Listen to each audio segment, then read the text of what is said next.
Hey everyone, my name is Benelin, and in today's video we're going to continue with the document classification series, and more importantly we're going to finally fine-tune LayoutLM version 3 for document classification. I'm going to show you how you can use EasyOCR to create JSON files for the OCR. We are going to create a PyTorch dataset, which includes the images and the processor from the LayoutLM version 3 along with the OCR. Then we're going to create a PyTorch Lightning module for the model and combine everything within a trainer. We are going to start the training and start observing the results within TensorBoard. So let's get started. So here we have the notebook from last time, pretty much unchanged, except that I'm including this torch metrics library, which we're going to use in a bit. I also included from this library the accuracy. I'm going to explain this in a while.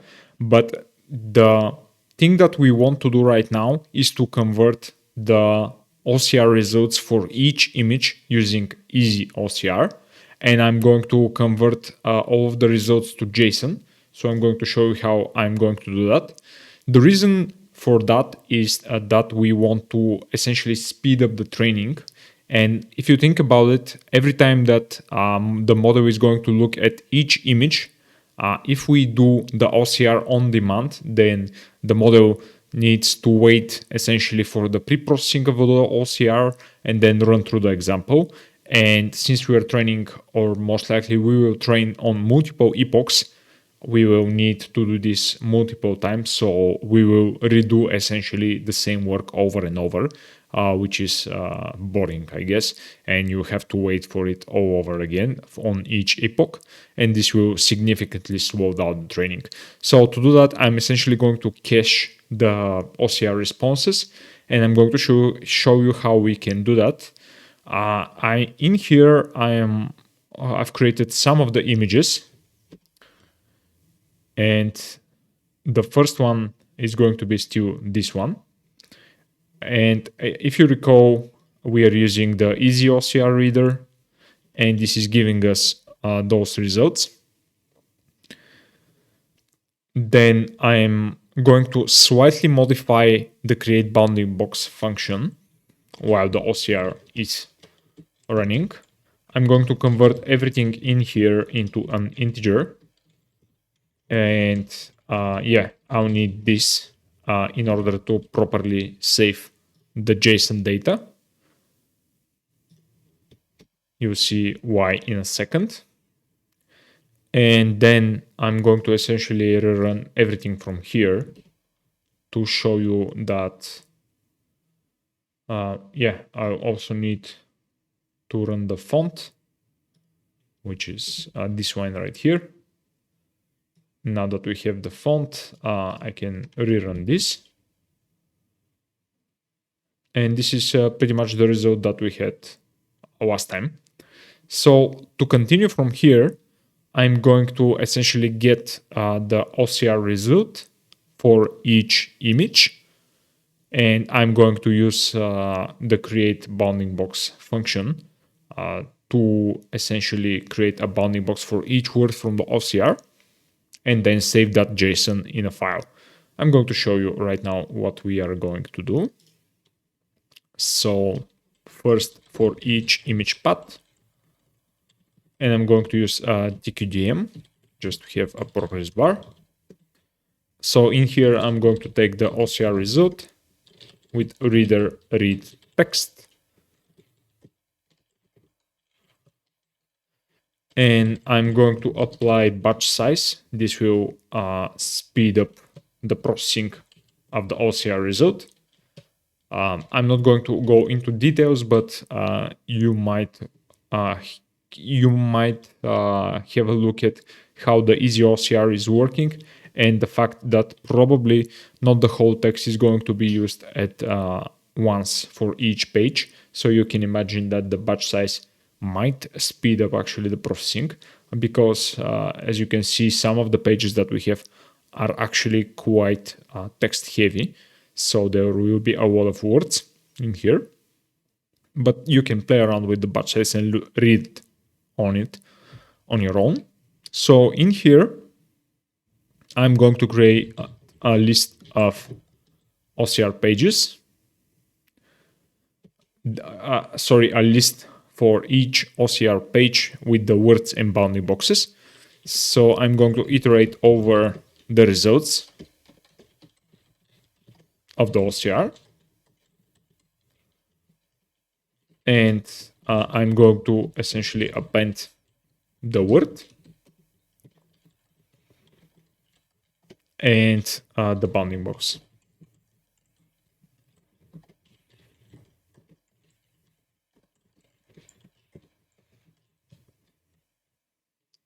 After all of this is done, I'm going to get the image path, change the suffix or the extension of the file name, convert it into a JSON, and open it for reading as a file within a context. And then I'm going to use the JSON library to essentially dump the contents of the array or the list that we've already created. So let me show you how this works. I'm going to comment out this for now. And I'm going to show you what an OCR page actually contains. So we have the words, and this is, of course, this one. So we have the words, and for each word we have a bounding box. So if I go here and do this, we have the word and then the bounding box for this word. This is the first word, the second word, third word, etc. So for each word, we have the word itself or the text of it, and then the bounding box for it. So this is pretty much what we are going to save into a JSON file. I'm not working with all of the images, but yeah, I'm going to show you what we will create as a JSON file here. I'm also working with the 32 of the images because I've used, let's say, a trick to speed up all of this, and I'll show you what you can do about it. But let me show you what this looks like. So for each image here, we have the image, and then we have a JSON file with it, with the words and the bounding boxes. So this is pretty much what we have right here. And now I'm going to delete the images folder, and I'm going to use the cached version that you can also use, and this will be available within the notebook. So this will go ahead and download this tar archive with all of the preprocessed OCR documents. And I'm going to extract it. And this should extract this images folder, which contains all of the JPEG files and the JSON files, of course. So you should get all of this for free. You don't have to wait for the processing time. And the last thing that I'm going to do after this is to get the image paths, and I'm going to just check that the image paths are actually, the number of files that we have. So now that we have the downloaded images and the OCR in here, I'm going to integrate it with the tokenizer and the processor from here. As you can recall, we are using the apply OCR true, and from now on, we are not actually going to need that. So I'm going to set that to false, run this. And how we are going to use actually the pipeline itself with the OCR results. So in here, I'm going to load an image. And this will be the first image from here.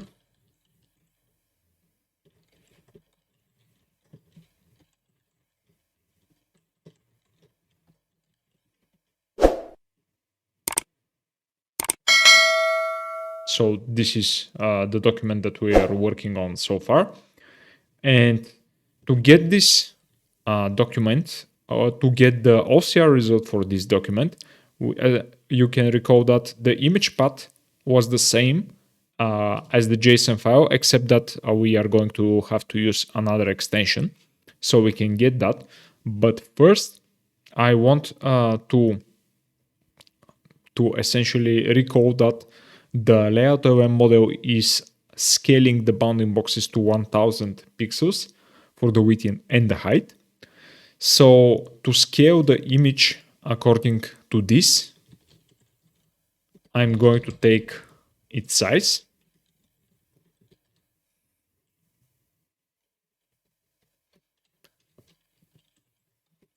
And for this image, the width and the height are those numbers. And I'm going to calculate the scale by dividing 1000 by the width for the width scale and the height scale. Pretty much the same thing, but for the height. And here, I'm going to show you what is the scale of the width and the height, which we are going to apply over the bounding boxes of the OCR. And as you can see, we are over 1 for the scale of width and under 1 for the scale of the height. As you recall, this makes sense because this is the width is lower than 1000 and the height is higher. So next I'm going to take the JSON file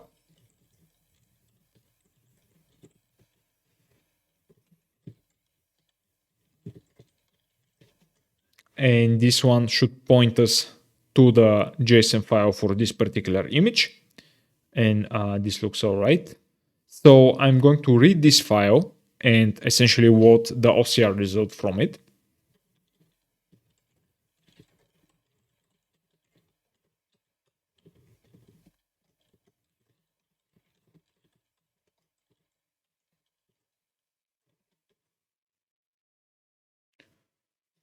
Yeah, I need to pass in the file.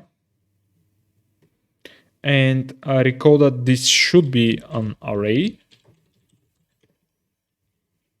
Yeah. And for each position, we should have the word and the bounding box. So this seems all right. But we need to scale this actually. So to do that, I'm going to write a new function, which we'll call scale bounding box. So I'm going to put it right here.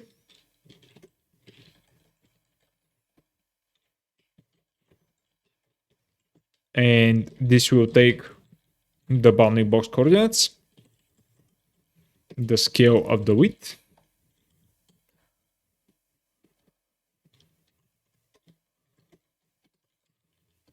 and the scale of the height. And this will return essentially the new bounding box coordinates. And this function is going to be pretty simple. I'm going to apply the width scale to the x values of this bounding box and the height scale to the y values in here. As you recall, 0 is left, the next one is the top coordinate. After that, we have the right and then the bottom coordinate of the bounding box. So this should actually do the scaling for us. And when I continue with the OCR result here, I'm going to have to apply the scale function. Let me show you how I'm going to do that. So I'm going to create two lists of words and bounding boxes. So for each row in the OCR result or for each word,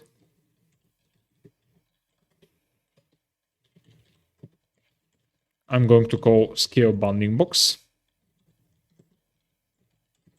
on the bounding box and apply the width scale and the height scale. And for the words, I'm going to essentially append the text of the word right here. So this should give us an equal number of words and boxes because for each word we have a bounding box, and it should be the same as the number in the OCR result. Let me check that right here. Yeah, so this looks perfect. And yeah, next I'm going to pass in the words here to the processor and the boxes as well. So this should essentially return the same keys. As you can see, that's the case. And this should also be the same. Yeah.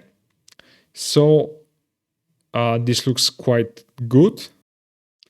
So now that you know how you can create words and boxes for the processor, I'm going to show you how we can use all of this into and pack it into a PyTorch dataset, which will be significantly easier to use compared to all of this boilerplate.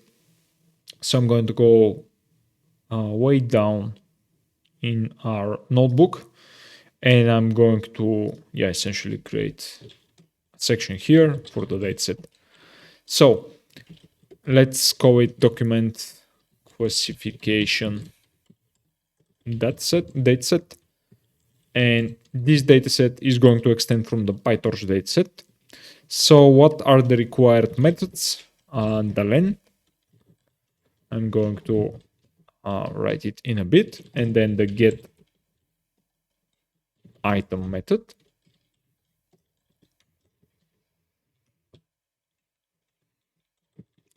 And what we actually need to do here is to pass in the image paths that we have.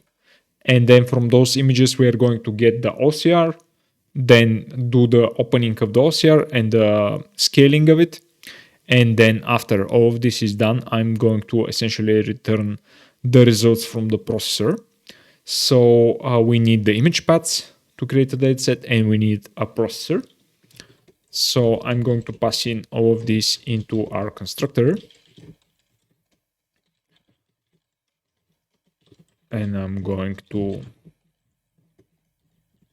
pass them here.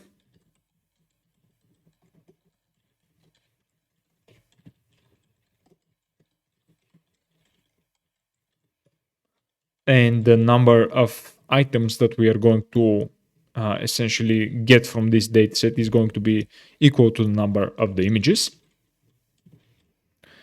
So in the get item is where the real magic will happen. And in here, I'm going to take the current image path and use the index of the item. Then I'm going to get the JSON file. Of course, I'm going to essentially replace the image path. And then I'm pretty much going to open the file, read the results, and then scale the bounding boxes.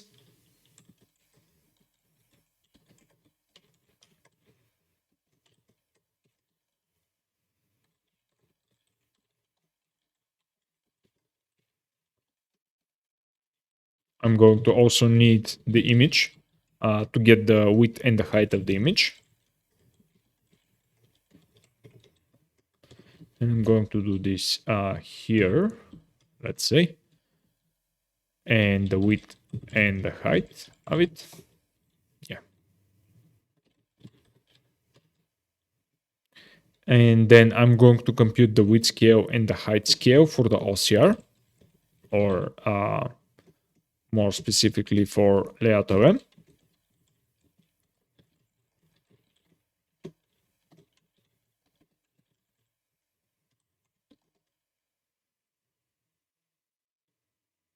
And then I'm going to essentially copy and paste what we had right here. Yeah, I'm going to take this.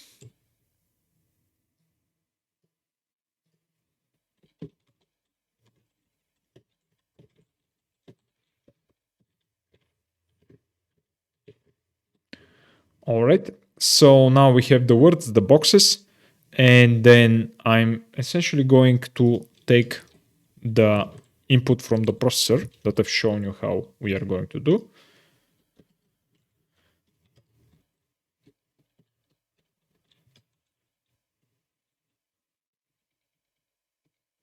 All right, so now that we have the encoding, I'm going to return this as a dict, which is allowed from PyTorch dataset. I'm going to return the input IDs. And I'm going to flatten this because this should be a single item. Tension mask.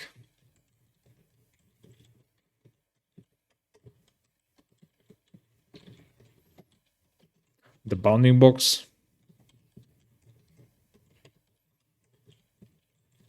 But here, since we are having multiple dimensions, I'm going to flatten the first one.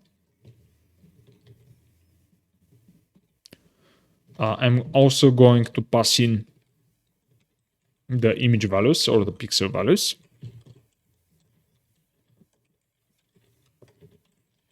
And similar to what we did with the bounding box, I'm going to do essentially the same thing here.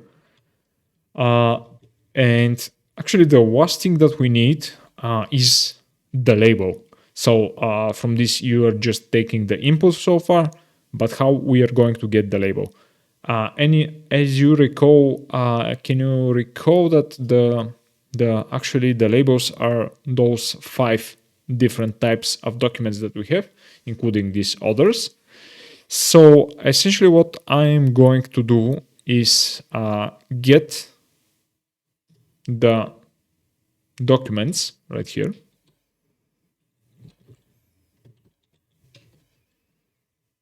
And I'm going to take the path images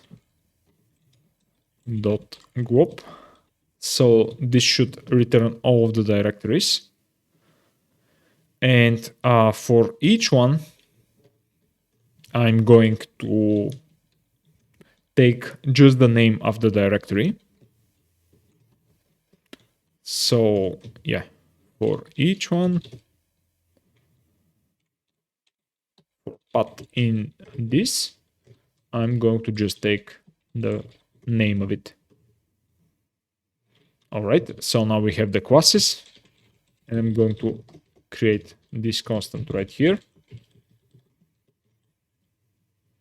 All right. So how we are going to take the label for a specific image? In here, we have this image path, which essentially one image path is an image from within this. And if I call parent on this, and if I call name on it, you can see that this is essentially the name that we have. So I'm going to use this to get the label.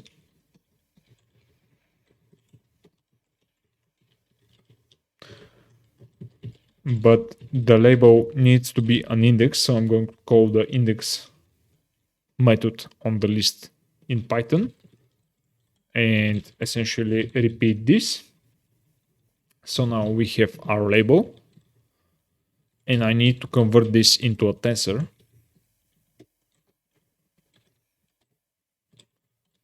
And I need to set it as a wonk type in here. So if I hadn't made any mistakes, this should be the dataset class that we have. And now we need to create our train and test subsets. And I'm going to use the train test split from sklearn.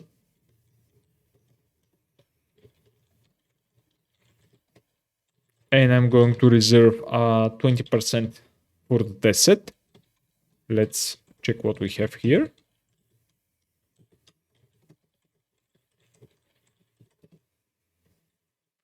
All right, so 2000 examples, around 2000 examples for the images and around 500 examples for the test set actually. So this looks pretty good. We have a large enough subset of documents. And let's actually create those data sets. So for the train data set, I'm going to use the document. Let's see if the autocomplete is working. Yeah. Train images and the processor. For the test set, I'm also going to use the test images. And yeah, let's see if this is actually working.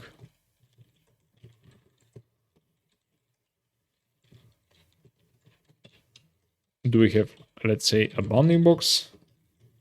And do we have labels or label for this? Let's run this. And yeah, it looks that this is all right. And this is the case. This doesn't have any shape because it essentially scalar value, as you can see. So this looks pretty all right. And it is the second index. This means the third directory. Let's double check this. So I expect to be the balance sheets.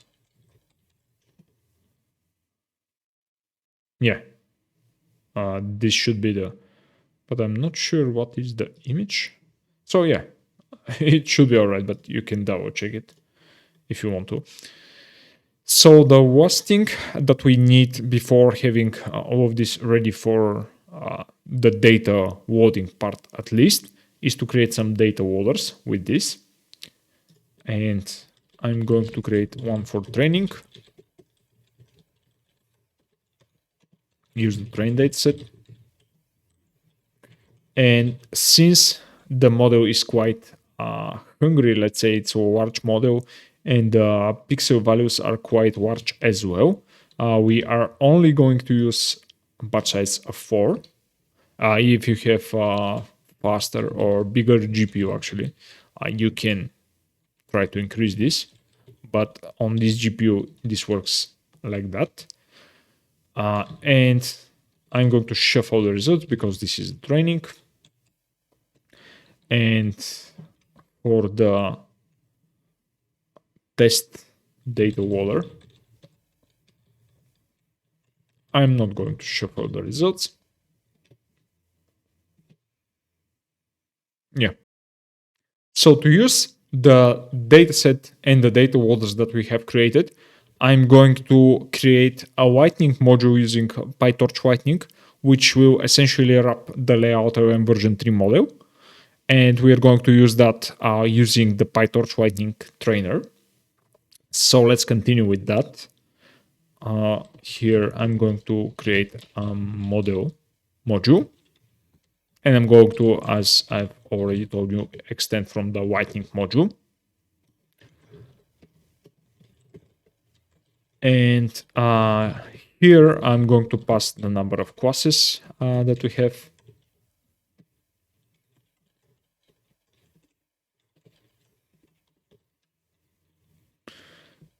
And essentially the required methods are going to be the forward method, which is going to take the input IDs, the attention mask, pretty much everything that we are returning from the dataset, bounding box pixel values, and optional labels. I'm going to write in this in a bit. Then I need to define the training step. This will be run every time when a sample or a batch is passed to the model. And I'm going to show you how we can do this. Then a validation step, which will essentially run the test data waller. But yeah, let's, oh, I have a typo here. Good one. Test dataset. All right. Then this will pretty much have the exact same definition. The validation step. And then configure optimizers, which I'm going to write in. So this is pretty much everything that you need as a skeleton to run PyTorch Lightning. And let's start by filling in what we need. So first I'm going to initialize the model in here. And this will be LayoutLMv3 for sequence classification, which we'll essentially use for classification, for document classification in our case.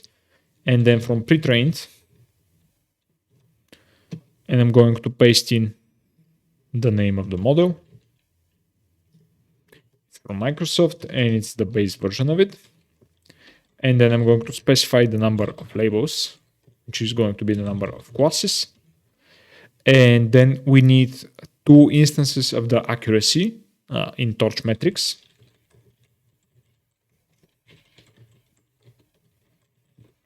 I'm going to pass in a multi-class task.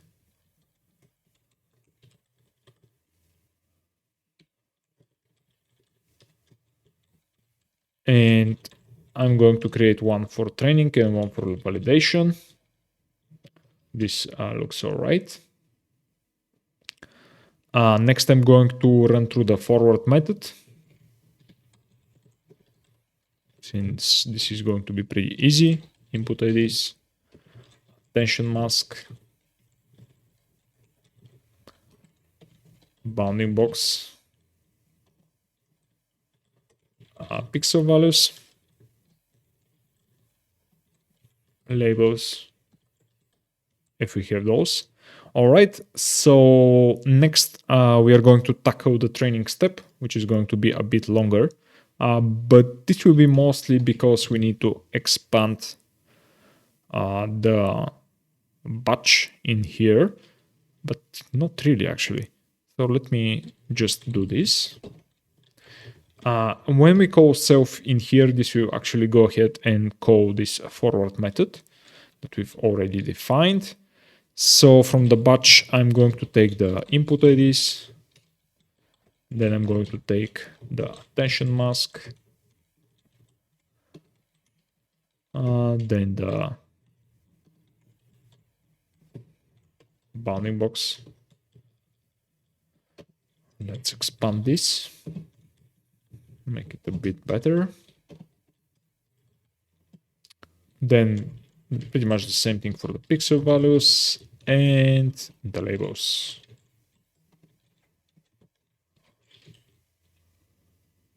But actually the labels we are going to need in a bit. So let's create a variable with those. And this should return the prediction of the model. Essentially what the LayoutLMv3 instance in the HuggingFace is doing is actually return these outputs, which contains widgets, which are essentially the predictions, and then the WOS, the calculated WOS function, which in this case is going to be cross-entropy WOS, since we're using this classification head on top of LayoutLMv3. So to take the WOS, I'm going to just call outputs.WOS.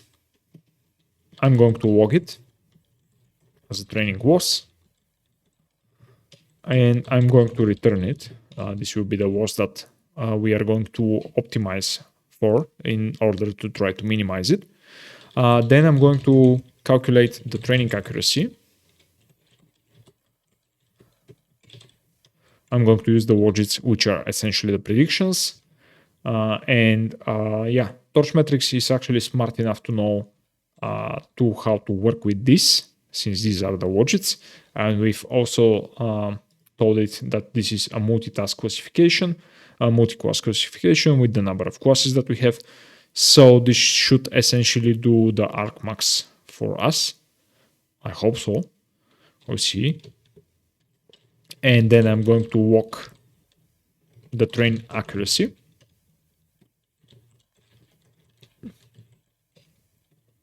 I want this to be walked on a step and on each epoch.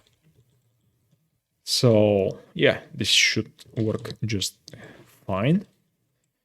And essentially the validation step is the same thing, except that I don't want this to be walked on each step.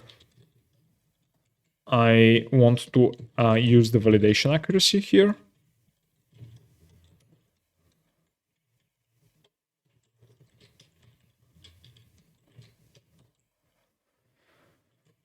And change these walks.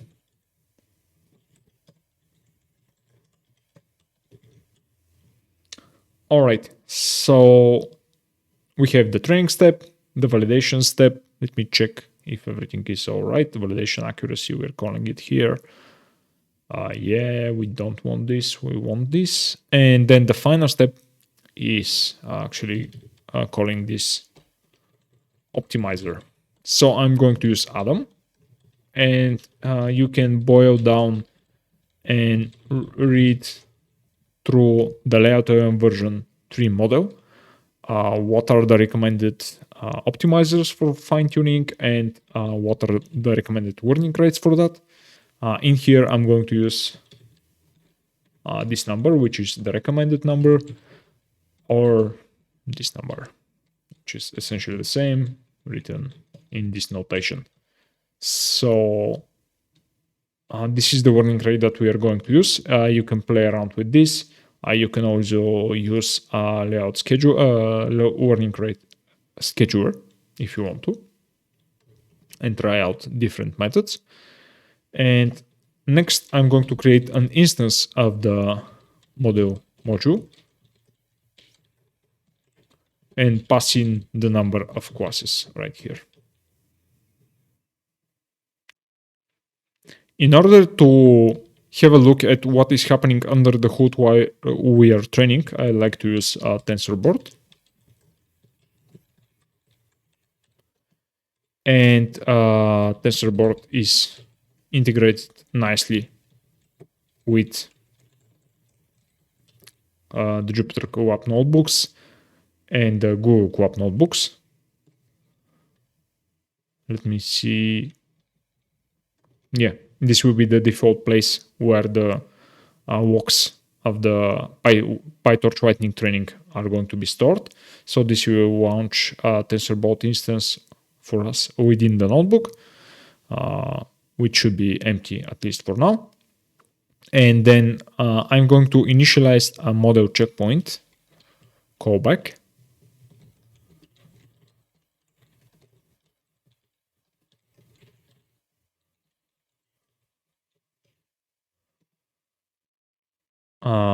I want to save the last one, the save top K, the last 3 checkpoints. I wanted to monitor the validation loss and to minimize it, of course. And the file name, I'm going to paste the format for it because it's a bit strange. Yeah, so the epoch, the step, and then the validation was up to the 4th digit. So this is the checkpoint callback. And then we're going to create an instance of the trainer with PyTorch Lightning.